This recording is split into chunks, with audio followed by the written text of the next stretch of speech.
Welcome. This is an expanded version of a talk that I gave for York University in Toronto. The question for debate there was, is AI an existential threat? I contributed to the debate on the side of yes, it is. Also on the side of no, it isn't.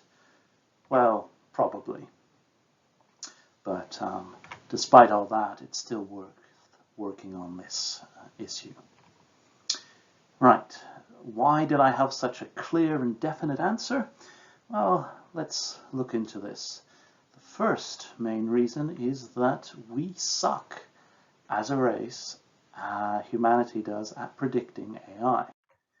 This is the original Dartmouth conference in 1956, which were basically predicting AI or AI equivalent over a summer's work. I've actually read their proposal, and it's a very good one. It's done, they know what they do, they see where there might be some difficulties, they sketch out realistic plans, and it was all written by the best computer scientists of the time and the people who had the most experience in practical getting machines to do what they wanted to. And it was disastrously wrong. 9 years later, Dreyfus, in an otherwise excellent article, seemed to suggest they were basically reaching the limit of what algorithms could do. I think it's safe to say that neither of these predictions have been fully borne out in practice. And a lot of predictions on AI are like that. Here we have sketched out various predictions made at various times about when we might have AI. It's not easy to figure out because what AI means varies from person to person, but this is a rough estimate. Here is Turing's original prediction. Here you can distinguish the AI winter, where everyone was pretending that they didn't work on AI anymore. And there is some pattern, a bit of an accumulation in 2030, but not really much. The strongest pattern that we found in this graph is that there's a certain tendency to predict AI 15 to 25 years in the future. But that's about it. There's no convergence of estimates. Nor, in fact, should we expect that. Because the quality of human decisions and the quality of human experts doesn't depend all that much on the experts themselves. It depends much more on what they're trying to do. Tasks that have the features on the left tend to have very good human experts, and tasks that have the features on the right tend to have pretty poor human experts. To pick two examples which are very close socially and professionally, anesthesiologists tend to be real experts, and doctors who interpret mammogram scanners don't, even though they're very comparable in education and skill levels. The main reason is that anesthesiologists tend to get immediate feedback. Their patient is either not unconscious or dead, both of which become clear pretty quickly. Whereas interpreting a mammogram, you may never know if you were correct, and if you do, it'll be months later. The most important ones are, as I said, the feedback being available. Other important ones are expert agreements and whether the problem is decomposable or not. For predicting AI, the sort of general intelligence AI that people were talking about in the 80s, we're kind of stuck in these areas. So we mostly should expect poor performance on AI predictions, which is what we see. This is an old XKCD comic where various fields are competing on grounds of purity. It's also, in a sense, how they compete on grounds of predictability. Different subjects have different levels of quality in their predictions. If a physicist gives you an estimate, you asked what's the fifth significant figure. If a sociologist says something, well, it's kind of maybe true. The reason for this is because these different experts have access to different methods. Mathematicians are lucky enough to be able to use deductive methods. Physicists can use the hard version of the scientific methods, all the way down to poor historians who are limited to using past examples. And in this little space here, most future predictions rely on expert opinion, which is even worse than past examples. Now, nor does the great uncertainty make the experts more modest or tentative about their predictions. Just to pick on economists for one example, here is Paul Krugman waxing lyrical about the Chicago School of Economics. And here is John Cochrane from that school responding in an equally generous spirit. Now, economics is a field where the average quarterly GDPs get adjusted by about 1.7 points on average. What that means is when you say the economy grew or shrunk by blah points this quarter, that number gets adjusted typically later on by about 1.7 points, which is often more than enough to flip a recession to growth or vice versa. So this is not a hard field by any means, but its practitioners seem very firm in their convictions. What about AI would cause us to suspect that it is safe or that it is an existential threat? Most of the arguments for safety involve treating the AI as a typical technology. In this tech tree from civilization, artificial intelligence is an end tech, but so is space colonization and nanotech and a few other things. If you treat AI as a typical technology, you generally conclude that there's no reason to be overly worried. The arguments that argue that AI is dangerous tend to focus specifically on the features of AI, the unique features of AI. Some might recognize this as the outside view, looking at AI as another technology amongst others, versus the inside view, zooming in on that technology. So let's start with the outside view. Why might we suspect that AI will not turn out to be an existential risk? Well, the first reason is that humans have a very poor track record for revolutionary predictions in all fields. In economics and social systems, people were predicting various triumphs of various systems at various times, and most of them have turned out to be wrong or correct just by chance. If we restrict ourselves to more technological predictions, before the Second World War, people were predicting the bomber will always get through, and thus that warfare would be something completely unimaginably different from before, and that there was no point in building anything but bombers. Fortunately, the UK did not fully listen to this belief, or else they would have lost the Battle of Britain, for example. Even if we go back in time, we have Queen Elizabeth I turning down a patent for a primitive knitting machine on the grounds that this could cause mass unemployment. So the predictions of mass unemployment were already there quite a long time ago. There has been technological peace theories floating around for some time, that has not really ever been borne out fully, though there is some evidence for it nowadays. But it's still not a revolutionary impact. And finally, imagine that you went back in time, say 20 years, and talked with your younger self about this wonderful smartphone that you have, what you could do with it. You could access all the world's knowledge, for example, play games, have videos, communicate with all your friends across the world. And imagine what your past self would have thought and how those would not necessarily have come to pass. If they focused on all the world's knowledge, well, they might be thinking, wow, so that means that disagreements and arguments must be a thing of the past. which they're definitely not. So they underestimated you wouldn't have underestimated the social impact, but you would have thought the social impact went in a different direction than maybe it has gone. So predictions based on revolutionary ideas, which an existential threat is an extreme example of, tend to have a poor track record.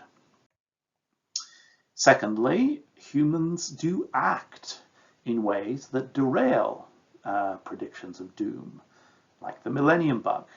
The millennium bug was overhyped in retrospect, not because it was wrong, but because people acted to prevent it from happening. So if AI is an existential threat, maybe we're going to act to solve that problem.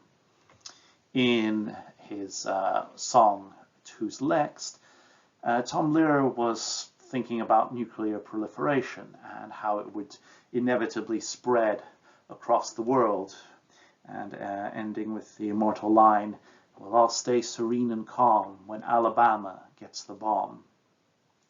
And yet, the Nuclear Non-Proliferation Treaty that was from the 70s derailed this and other trends as well.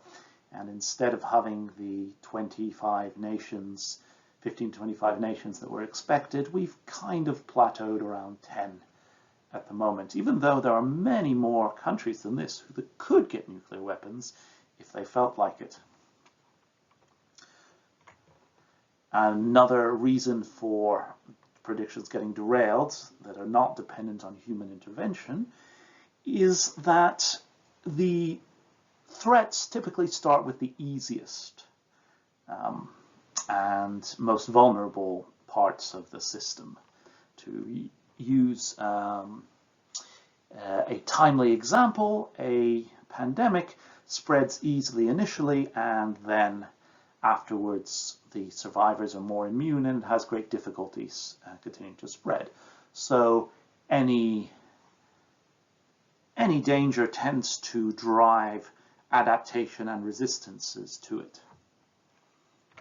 And finally, a lot of predictions are based upon apocalyptic or utopian ways of thinking, and these tend to have a spectacularly bad track record. AI is both the sort of superintelligence, general intelligence, being either an extreme risk or an extreme solution, so it tends to drive some very poor thinking.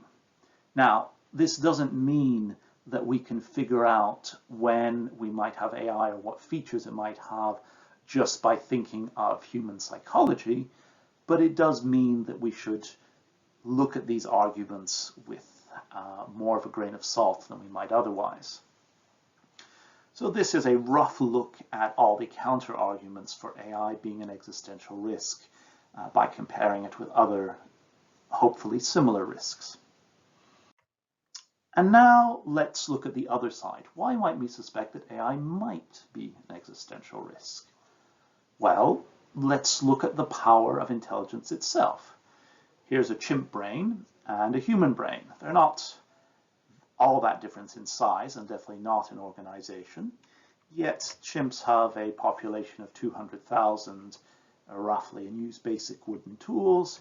Us humans have heavy industry nuclear weapons, and we've spread across the entire surface of a planet. For a large mammal, we are undoubtedly the winners of the race of population. And the chimps that remain in the world tend to remain on human sufferance. The ones, the populations that get killed off by humans. The ones that are protected by humans. So the small difference in brain power has made an absolutely massive difference in power. Since we've extended our brains with computers, we've walked on the moon, developed hydrogen weapons, and had extreme and unprecedented economic growth. So if we continue in this analogy, what would happen if we went to the next step of intelligence, had an intelligence even superior to this? Here we would expect completely transformative effects, which may entail existential risks just due to the difference in potential power. Another argument focuses on what you could do with human-level intelligence. If you have a human-level intelligence in software form, so general intelligence in software form, we could imagine that we would then take the AI equivalents of Edison, Einstein, J.K. Rowling, Margaret Thatcher, Oprah, Confucius, Goebbels, Steve Jobs, and Bernie Madoff. All of these are humans who are cognitively brilliant in their domain of expertise. We take copies of the AI equivalents, we give them vast amount of data, and we run them at thousands and thousands of times human speed so that this super committee has, say, 3 weeks of subjective time for each of its answers. For this kind of entity, the internet and the human race itself will be more a useful resource for its goal rather than an obstacle or a competitor or an equal. Similarly, the power of copying should not be underestimated. If we have this supercommittee or even just a human level AI, we can create corporations with it. Corporations are mainly dependent on capital and on their human capital, and logistics, resources, and other stuff to do with their human capital, like offices. But if we have the AI, we can create the human capital just as easily as we can imagine just by copying it again and again and again. And this would be unified in a way that humans just aren't. And therefore we can create some of the most powerful entities in existence today in 5 minutes or in 1 minute by copying from an AI. There are currently a certain number of billions of computers. This number keeps on changing, so I'll call it a smaller megabillion computers. If we had AIs that could run on that, how many could we make? Well, probably quite a lot.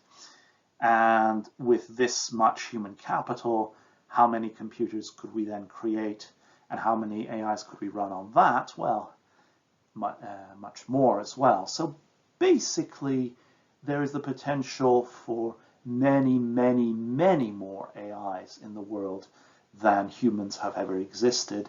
And these AIs could be superior to humanity in the supercommittee sense and coordinate with each other in ways that humans can't. So that's a brief overview of some of the arguments that AI will not be an existential risk and that AI would be an existential risk. The correct response to uncertainty is to be uncertain. Don't be like those economists who are very sure that they're right and that the others are wrong in a field with poor measurements. So on the probability range, we have 0 and 100%, certain and impossible. These are kind of things that never really happen. You're never really 100% sure of something, but you can get pretty close. There's the 99.99, etc., and its converse. So things that are very close to 100% are things like basic mathematical fact and laws of physics. The fact that you won't win the lottery is up there in the 99.9s. Conversely, the opposite of these things can be found on the other end of the scale. And then we have the mid-range, roughly from 65 to 35, where we put things that are uncertain. And things can inhabit this range for a variety of different reasons. Maybe we have no evidence. What would be the gender of the first leader of Mars? We don't really know this. We have no real idea who the first leader of Mars might be. We don't know if there'll still be mainly two genders by that time. Then there's things where we have very weak evidence, like what is the gender of the 2037 US president? It's pretty sure that this this person is already involved in politics at some level, so the sample that we have is not infinite, but we really don't know. And then there's things where balanced evidence, such as the gender of the next US president, the one after Biden. Because Biden has a female vice president, this is uniquely more likely than it has been in previous years. But when it comes to predicting whether AGI, artificial general intelligence, the new name for what we used to call AI, whether that is an existential risk, we're between no evidence and weak evidence. And I put the probability that it's an existential risk roughly in the 30% to 5% range, depending on how the problem is phrased. Now, you might think this is safely low. I definitely don't. I would not go into a plane that I was told had only a 5% chance of crashing on the trip. I would definitely not go one that had a 30% chance of crashing on the trip. And since if AI turns out to be an existential risk, which is defined by Nick Bostrom as something that can threaten humanity's survival or permanently curtail its potential, when the planet crashes, oops doesn't begin to cover it. So this is why, even though I think AI is more likely to not be an existential risk, mainly due to human efforts to ensure it isn't, I still think it is very important for people to work on it, and that's why I'm working on it myself. As a brief aside towards the end, I just want to put forward some of my work, if that's okay. The AI risk thesis could be phrased roughly as AI could be effective at unbounded, unfriendly goals. Unfriendly goals means, well, bad stuff for humans potentially. Unbounded means it just does not stop. And effective is, well, powerful and effective. And there are ways at fighting this sentence at all of the key words. And I have worked on a variety of different ones here, and have put out various papers, which I encourage you to look at if you're interested. That's the end of the aside. In conclusion, expert predictions on AI aren't worth much. If we see AI as a typical technology, then it's likely not an existential threat. The unique features of AI, its intelligence, its potential goal direction, and things like that, make it seem dangerous in ways that other revolutionary technologies are not. Uncertainty will always push towards the middle. If you don't know about something, you can't conclude it's definitely safe or definitely dangerous with any certainty, despite human tendency to do so. And finally, despite all this, it is still worth working on AI safety just because the expected impact is so huge. Thanks for listening there, and have a good day.